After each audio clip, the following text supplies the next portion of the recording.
Hello everyone, greetings of the day. मैं हूं doctor साहिल रॉय और आपका बहुत बहुत स्वागत है आपके अपने YouTube channel you commerce scholar में। दोस्तों, ईश्वर शरण डिग्री कॉलेज ने अपनी काउंसलिंग डेट तो पहले ही मेंशन कर रखी थी, बता रखी थी कि 30 नवंबर से होगी, और उन्होंने अभी अपना काउंसलिंग के लिए मेरिट लिस्ट और बाकायदा सारे की सारी डिटेल रिवील कर दी है। इस वीडियो को लास्ट तक देखिएगा, बहुत ही इंपॉर्टेंट ये वीडियो होने वाला है ईश्वर शरण डिग्री कॉलेज में बीकॉम एडमिशन से रिलेटेड। तो आइए शुरुआत करते हैं। जो सबसे पहली न्यूज मैं आपको बताना चाह रहा हूं वो ये है कि ऑनलाइन एडमिशन होगा। आपको सारे के सारे डॉक्यूमेंट्स को स्कैन करके अपने पास अभी से रख लेना है। 30 नवंबर से ऑनलाइन एप्लीकेशन शुरू होगा। डेट टाइम सब कुछ मैं आपको बताऊंगा, ठीक है। दूसरी चीज ये है कि first come first serve basis के ऊपर एडमिशन होगा। इसका मतलब ये है कि जो टाइमिंग है, अगर टाइमिंग के अंदर अंदर अगर उनकी सीटें फुल हो जाएंगी तो हो सकता है आपको एडमिशन ना मिले। तो आप फर्स्ट कम फर्स्ट बेसिस मतलब जल्दी से जल्दी अप्लाई कीजिएगा, जल्दी से जल्दी एडमिशन लेने की कोशिश कीजिएगा। जो नोटिफिकेशन आई है थोड़ी देर पहले वो इस हिसाब से है। प्राचार्य मतलब जो प्रिंसिपल हैं ईश्वर शरण डिग्री कॉलेज के अनुसार महाविद्यालय में सत्र मतलब सेशन 2021 और 2022 में का जो सेशन है के लिए प्रवेश प्रक्रिया दिनांक मतलब डेट 30 नवंबर 2021 से प्रारंभ होगी, स्टार्ट होगा। समस्त प्रवेश ऑनलाइन होंगे। इंपॉर्टेंट चीज, जितने भी एडमिशन होंगे सारे के सारे ऑनलाइन होने वाले हैं। प्रवेश प्रक्रिया से संबंधित सभी सूचनाएं महाविद्यालय की वेबसाइट www.isdc.ac.in पर उपलब्ध है।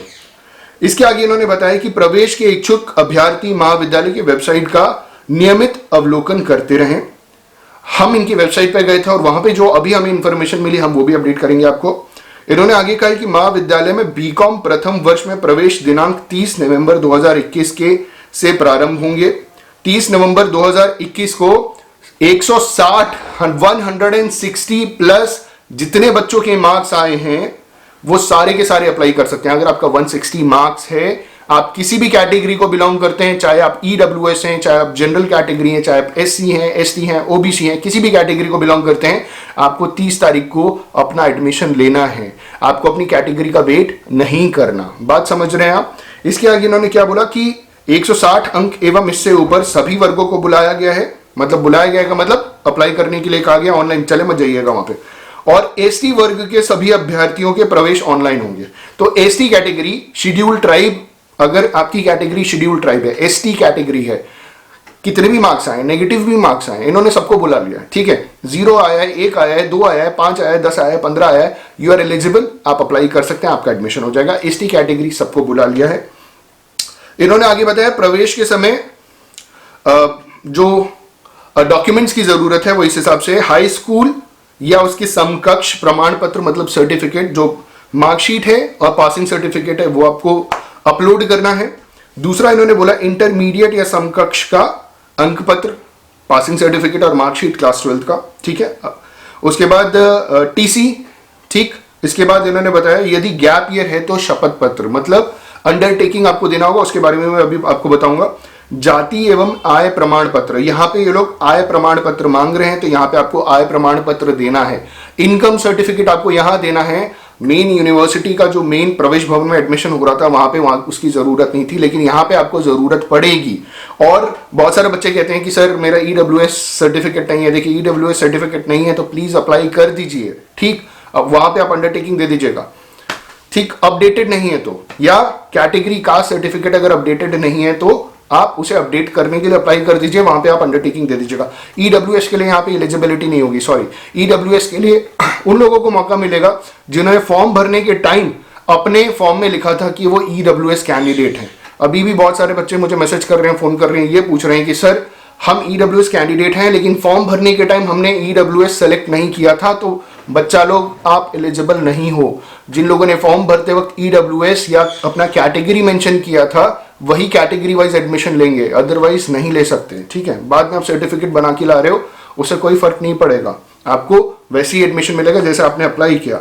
उसके बाद इन्होंने बता रखा है एनसीसी बी प्रमाण पत्र, मतलब अगर आपने एनसीसी ले रखा है तो उसका जो बी सर्टिफिकेट है वो। आपकी जानकारी के लिए मैं आपको एक और बात बताना चाहता हूं कि ईश्वर शरण डिग्री कॉलेज में एनसीसी है। अगर एडमिशन हो जाए तो कोशिश ये कीजिएगा कि आप एनसीसी में अपना एनरोलमेंट करा लें और एनसीसी में पार्टिसिपेट करें। इनकी वेबसाइट पे जब हम गए तो वहां पे हमें कुछ और जानकारी मिली थी, वो ये थी in the event of any document not being uploaded, किसी रीजन से कोई डॉक्यूमेंट अगर अपलोड नहीं हो पा रहा है आपका, व्हाट्सएप योर प्रॉब्लम, इन्होंने अपना व्हाट्सएप नंबर भी दिया है मंडे से सैटरडे सुबह 10 बजे से शाम 5 बजे के बीच में आपको व्हाट्सएप करना है on the technical helpline number 053240106994। ये व्हाट्सएप नंबर है इनका, ठीक है। Please do not call on this number and email all the documents along with your fee receipts and provisional admission form to isdcadmissioncell@gmail.com, ठीक है। ये एक इंफॉर्मेशन मिली इनके वेबसाइट पे। अगली इंफॉर्मेशन है the availability of seats on any day during the admission process will be on the first come first serve basis for the candidates above the cut off marks for that day. जिस date के लिए बुला रखा है candidates को, first come first serve basis पे admission होगा। जो पहले आएगा उसको एडमिशन मिल जाएगा, जो बाद में आएगा लेट आएगा उसको एडमिशन नहीं मिलेगा। इसीलिए मैंने वीडियो के स्टार्टिंग में बोल दिया कि आप पहले से तैयार रहिएगा। Those applicants who have passed 12th or its equivalent exam in 2018 or after that are eligible for admission in ईश्वर शरण PG कॉलेज प्रयागराज। जिन बच्चों ने 12th क्लास 2018 में पास किया या उसके बाद पास किया, सिर्फ वही एलिजिबल हैं। इलाहाबाद यूनिवर्सिटी का जो एफिलेटेड कॉलेज है ईश्वर शरण डिग्री कॉलेज, वहां एडमिशन लेने के लिए साफ साफ लिखा है। इसका मतलब यह है कि अगर आपने 2018 से पहले अगर 12th पास किया है, आप एलिजिबल नहीं है, ठीक है। इसके आगे इन्होंने बोला the college reserves the right to reject any admission without any explanation. ये तो ये हर जगह पे है, ठीक है, कि कॉलेज बिना किसी एक्सप्लेनेशन के किसी भी बच्चे का एडमिशन रिजेक्ट कर सकता है। नोट करने की बात है, during the admission process if there is any discrepancy found in the document submitted for the admission of the candidate will be cancelled immediately, fees will be forfeited and suitable legal action will be initiated again, so please be careful while uploading your documents। कहने का मतलब ये है, देखिए प्रवेश भवन में counselling में यही होता है कि ओरिजिनल को जेरोक्स के साथ मैच कराते हैं। काउंसलिंग में तो नॉर्मली यही होता है, उसके बाद आप फीस जमा कर देते हो। यहाँ पे क्योंकि ऑनलाइन है तो इन्होंने बोल रखा है कि कोई धोखेबाजी, कोई फॉर्जरी, कोई फेक डॉक्यूमेंटेशन, कोई गलत इंफॉर्मेशन, कोई नकली सर्टिफिकेट आप अपलोड नहीं करें, क्योंकि अगर आपने ऐसा कुछ किया, जो फीस जमा करेंगे वो फीस रख ली जाएगी और आपके खिलाफ लीगल एक्शन होगा, आपका एडमिशन तुरंत कैंसिल हो जाएगा, बहुत प्रॉब्लम में पड़ सकते हैं, ठीक है। वैसे नॉर्मली ऐसा होता नहीं है, लेकिन यूनिवर्सिटी ने अपना बता रखा है। इन्होंने fees submitted during the admission process is non refundable in any condition. अगर मान लीजिए आप एडमिशन लेने के बाद अगर आप चाहते हैं कि आपको वहां से मतलब टीसी मिल जाए या आप अपना एडमिशन कैंसिल कराना चाहते हैं, साफ साफ बोल रखा है करा लो कैंसिल, लेकिन फीस वापस नहीं होगी, ठीक है। एफिडेविट जो अंडरटेकिंग के एफिडेविट्स हैं वो इन्होंने अपनी वेबसाइट पे दे रखे हैं और बता रखा है कि 4 तरीके का अंडरटेकिंग है। पहला इन्होंने बताया transfer certificate in case TC is not available. अगर आपके पास टीसी अवेलेबल नहीं है तो ट्रांसफर सर्टिफिकेट का आपको एफिडेविट, अभी आप फॉर्मेट देख लीजिए, एफिडेविट बनवा करके रख लीजिए, बट मतलब उस दिन आपको दिक्कत नहीं होगा। दूसरा format of affidavit for gap year. मान लीजिए आपने 2018, 19, 20, ठीक, 21 को छोड़ करके अभी से पहले 2018 में 12th पास किया है, 19 में 12th पास किया है, 2020 में 12th पास किया है, तो ये जो गैप ईयर है इसके अंडरटेकिंग का भी फॉर्मेट इन्होंने अपनी वेबसाइट पे दे रखा है। आप वहां से लेकर के उसी फॉर्मेट में अपना एक अंडरटेकिंग बना करके उसे भी आपको अपलोड करना होगा। Format for undertaking for EWS, जो इकोनॉमिकली वीकर सेक्शन है उनके लिए भी इन्होंने फॉर्मेट दे रखा है, वो भी अब इनकी वेबसाइट से देख लें और उसे उसी हिसाब से बना करके अपलोड करें। और आखिरी है format for undertaking of OBC, जो नॉन क्रीमी लेयर है उनसे रिलेटेड भी इन्होंने अपना अंडरटेकिंग दे रखा है। दोस्तों होपफुली ये वीडियो आपके लिए बहुत बेनिफिशियल रहा होगा, बहुत इंपॉर्टेंट इंफॉर्मेशन मिली होगी।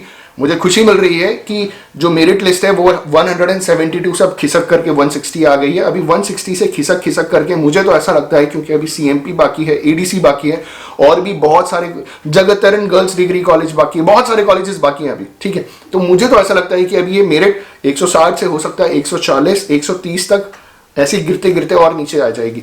तो अगर अभी आपका एडमिशन नहीं हुआ है तो प्लीज परेशान मत होइएगा, आपके होने के बहुत ज्यादा chances. On this note, thank you so much for watching this video. अगर ये इन्फॉर्मेशन बेनिफिशियल लगे तो प्लीज लाइक, शेयर और सब्सक्राइब जरूर कर लीजिएगा दोस्तों हमारे चैनल को। Thank you so much, have a good day.